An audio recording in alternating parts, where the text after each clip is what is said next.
What's your sign? We're not talking astrology here. We're talking personal identification. I'm Barbara Mitchell. This is Discovery, an in-depth look at people and their pastimes.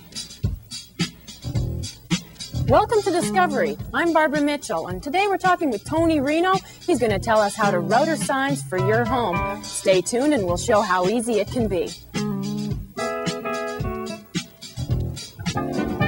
What's for dinner tonight, honey? Well, I picked up some steaks at Safeway on my way home. And some tomatoes and lettuce for a salad tonight. And some cheese slices for a snack later on. Oh, yes, and a brand new frying pan for you to cook the steaks in. Check this week's Herald for details. Today's Safeway, where you get a little bit more.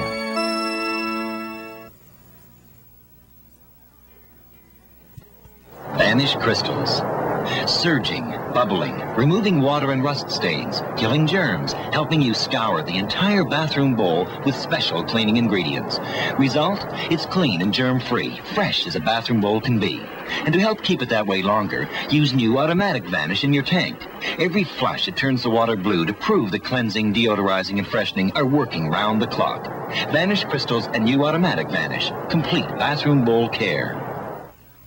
This is Discovery. I'm Barbara Mitchell, and today we're speaking with Tony Reno on how to router signs. What exactly are we going to be doing today, Tony? Well, we're just going to show one of the small uses of this tool right here, a power tool called a router, sort of a sophisticated little home tool. We're just going to show how to make a sign, nothing very fancy, but sort of nice. It's a nice finished product. Great. Mm-hmm. And what we're going to talk about first, though, is safety. Very important thing when you're using a router. First thing is to, of course, wear these safety glasses, not particularly these ones, but anything that you've got around the house to protect your eyes, because when you're routering, you'll find you'll be bending over to see what you're routering, and there's a lot of wood chips flying up and down a lot. So just make sure that your eyes are protected there. Very important. So we both have a pair here, so that's we're right. well prepared. Yours are, of course, a tinted variety, right? The other thing to remember as well is that when you're routering, I've got this workpiece here, and it's a sign for Discovery for your show. Great.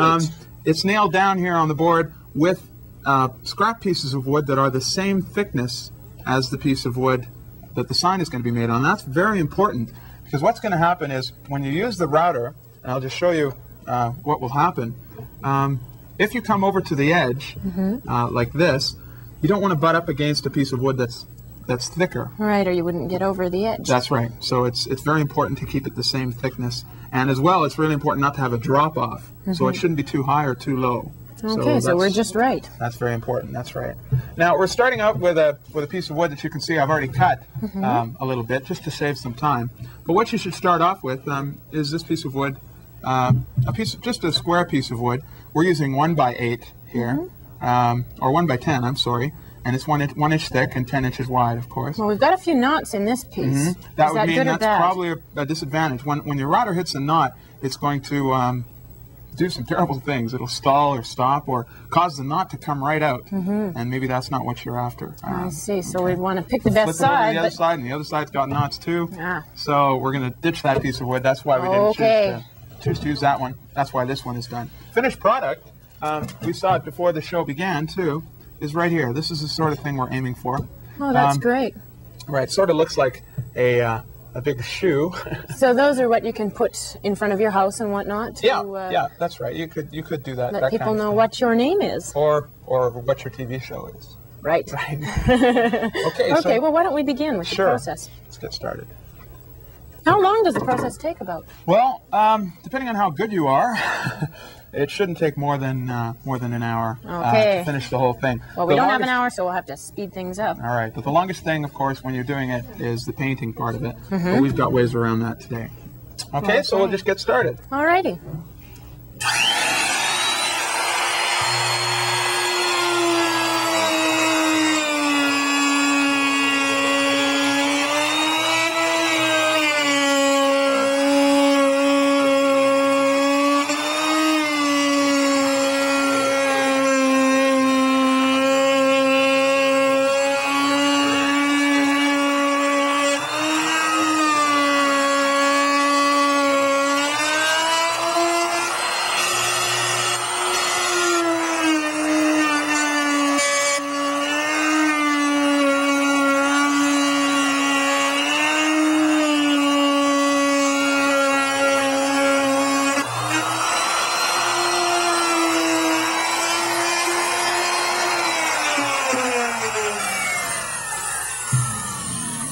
Oh, I see what we've done here. There's a lot of sawdust in there. Yeah, there is a lot of dust in here, and it's packed in really tight. Now, you could waste a lot of your time, actually, picking that out with a nail, like so. That would be it'd be a really big problem, actually. But what we're going to do is we'll just router through the sign again, do it very lightly, and the router will just scrape out all the dust for you. Oh, so it'll seems make to work the best. that a lot easier. That's right. So you see what we're aiming at here so far. Okay. And you'll notice, too, that, well, I write kind of jerkily anyway, and what's happened is the router is turning out to be almost the same way as I write. So that's kind of neat because it brings out your writing character as well. So it's more original. Yeah, almost. Great. That's great. So we'll just finish up the sign now. Okay. All right.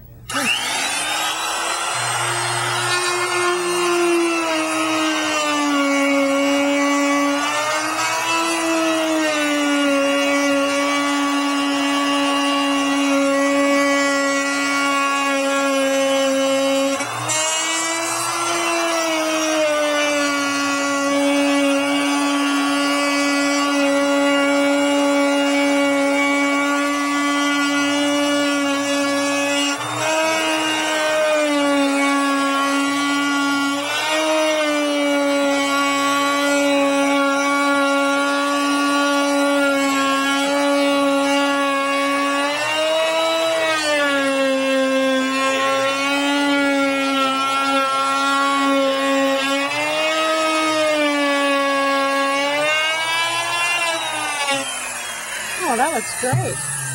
All right. Okay, well, we still got the sawdust in there. Yeah, we could still probably do. Clean that out. Okay, so I'm just going What kind of drill bits, I mean, router bits are you going to router bits? Well, use the with one we're this? using right now is, of course, just, it looks a lot like a drill bit, actually, and it's just carving out the pieces. What we'll be using after the break is a finishing bit that looks a lot like this, all right? It's got a little dovetail on it, and the things that it does, it rounds the wood for you. I'll show you what that looks like in a second as well. Okay. But it's sort of clever. This one is a lot more inexpensive than some of the other bits that you can get. You can also get a different bit that's carbide tipped. And what we mean by carbide tipped is it just has an extra piece of metal on it that makes it last a lot longer. Okay, well, we'll continue routering after this commercial message then. All right. Great.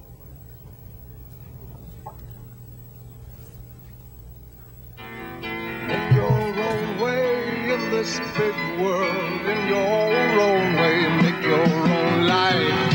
Dentine is part of your world, at home or in any town.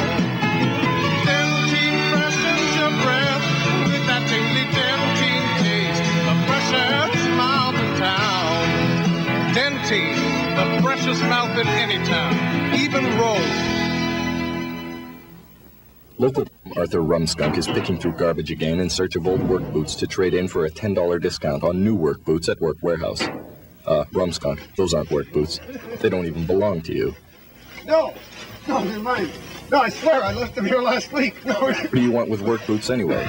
You're a bum. Work Warehouse is sure to come my own. Oh, thank you. It was getting so lonely in here. Back on Discovery. I'm Barb Mitchell, and we're talking with Tony Reno on how to router signs. We've just finished routering the lettering out. What's the next step here? Well, the next step would be to put the finishing bit around here. But before we do that, I just wanted to show everybody what this other router bit looked like, the one that we were initially using. And that's just over here. As I said before, it looks a lot like a drill bit. I see. But it's not, of course, it's not at all like a drill bit. It's only got one side that's sharp, and it flies around at a pretty quick speed, and that's what gives you that. That's what gives you, of course, the lettering. What worked out pretty good. What other accessories do you use with a router? Well, you can get a lettering template, but I think that's kind of cheating. Well, it's much more original if you do it in your own writing. I think it is. You've got to sort of practice that a little bit, and you know, I'm the first to admit that I probably don't have as much practice as I should. But you could spend the $30 or $40 on a lettering template and make everything look nice and square. I don't think it's very artistic, though. What we'll do is we'll clean out the rest of the wood chips here. Okay, great. So I'll just fire it up and just run it through real quick. All right.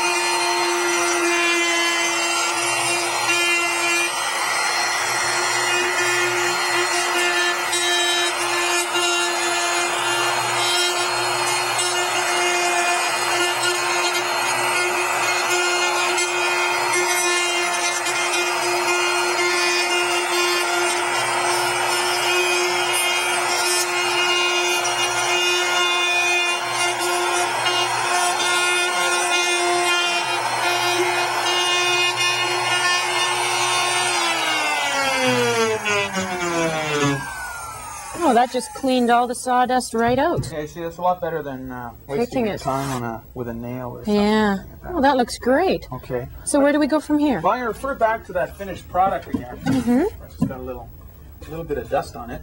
But you remember that with the finished product, as you can see, it's been colored in with that lettering. Now, what's that done with? Okay. What's it done with? It's done with paint. And I'll show you what some of the paint looks like in just a second. Okay. Okay, well, for our next step, I guess we're going to be getting the spray paint out, or are we going to be sanding? Well, we'll be sanding next. Sorry.